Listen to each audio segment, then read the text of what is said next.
Good morning students. आज 29 अक्टूबर 2020 है और आज आपकी कक्षा 10 की विषय हिंदी का टर्न है। बच्चों, आज आपकी हिंदी विषय की वर्कशीट में आपकी क्षितिज पुस्तक से बाल गोविंद भगत पाठ जो हम पहले भी पढ़ चुके हैं उसी का रिवीजन करने के लिए वर्कशीट दी गई है। बच्चों, ये पाठ एक रेखा चित्र है। जैसे हमने संस्मरण पढ़ा था, संस्मरण और रेखा चित्र या शब्द चित्र कहें हम, दोनों में कुछ कुछ समानताएं होती हैं। इस पाठ के लेखक रामवृक्ष बेनीपुरी जी हैं और उन्होंने इस पाठ में बाल गोविंद भगत नाम के एक ऐसे व्यक्ति का रेखा चित्र प्रस्तुत किया है जो कि सन्यासी ना होते हुए भी सन्यासी या साधु जैसा जीवन व्यतीत करते थे, लेकिन पारंपरिक जो सन्यासी होते हैं उनसे अलग उनका व्यवहार और आचरण था। वो समाज की कुरीतियों और आडंबरों पर प्रहार करते थे और उनका कड़े शब्दों से विरोध करते थे। तो बच्चों, देखते हैं आज की वर्कशीट हम, जो कि वर्कशीट नंबर 49 है। देखिए बच्चों, ये आपकी वर्कशीट है, वर्कशीट संख्या 49। सबसे पहला काम हमारा क्या होता है, यहाँ हमारा नाम लिखते हैं और यहाँ अपने क्लास टीचर का नाम।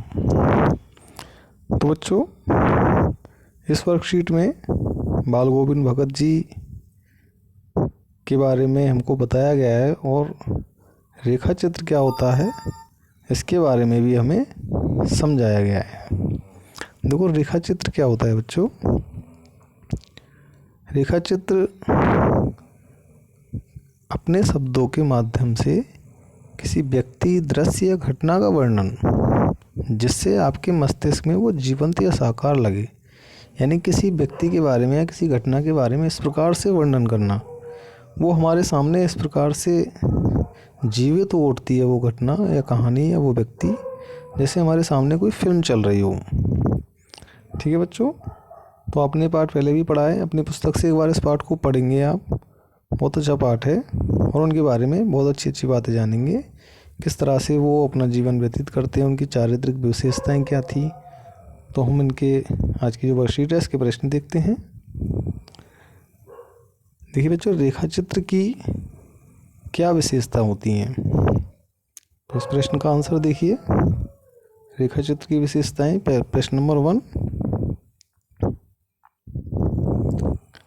शब्दों के माध्यम से किसी व्यक्ति, दृश्य या घटना का वर्णन।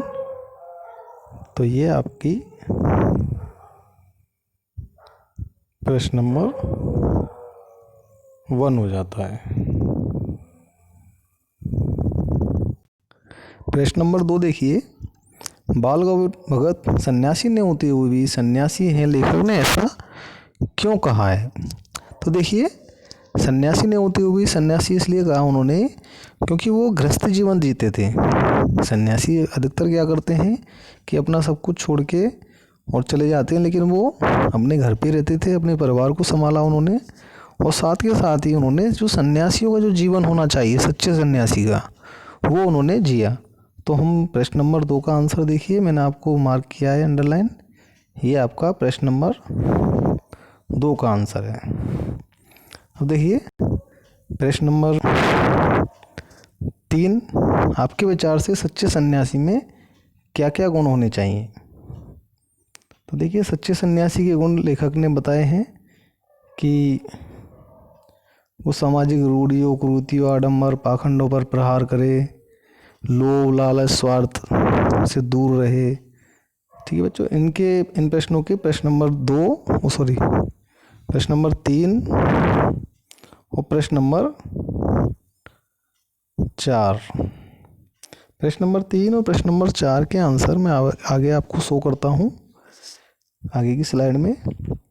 और बच्चों प्रश्न नंबर 5 जो है, प्रश्न नंबर 5 अपने संस्मरण के आधार पर, संस्मरण यानी कि अपनी याद के आधार पर, आपको बताया गया है पहले भी संस्मरण क्या होता है, अपनी याददाश्त, यानी कि आपको कोई ऐसी घटना याद है, कोई व्यक्ति ऐसे व्यक्ति के बारे में याद है तो उसके बारे में यहाँ आपको लिखना है।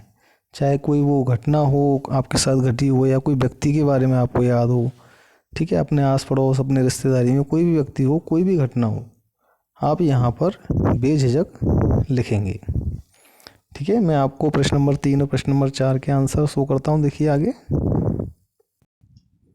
देखिए प्रश्न नंबर 3 है आपका कि सच्चे साधु की क्या पहचान, क्या विशेषताएं बताई हैं लेखक ने। तो ये प्रश्न नंबर 3 हो जाता है आपका, ये आप लिख सकते हैं। और प्रश्न नंबर 4 के लिए देखिए, प्रश्न नंबर 4 बहुत ही इम्पोर्टेंट, मार्क करें इस प्रश्न को आप, क्योंकि ये जो प्रश्न है एग्ज़ाम में काफ़ी बार पूछा गया है। इसको आप मार्क करें अपनी एग्ज़ाम के लिए कि जो बाल गोविंद भगत जी थे उन्होंने स्त्री यानी कि महिलाओं की और पुरुषों की समानता के लिए क्या किया।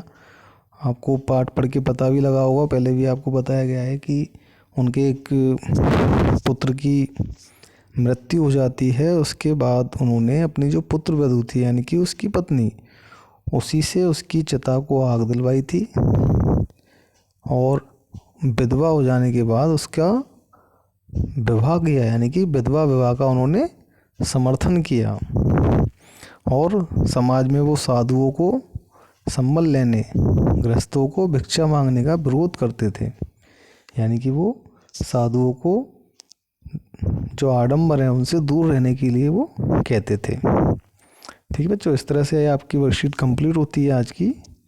और कोरोना में आप अपना ख्याल रखें, सोशल डिस्टेंसिंग का पालन करें, हाथ धोते रहें समय समय पर, सैनिटाइज़र का इस्तेमाल करें और मास्क का प्रयोग हमेशा करें। ठीक है बच्चों, तो आशा करता हूँ आप कोविड-19 की जो गाइडलाइंस हैं उनका पालन करेंगे और साथ के साथ ही अपने परिवारजनों और अपने आसपास के लोगों को भी जागरूक करेंगे। Thank you.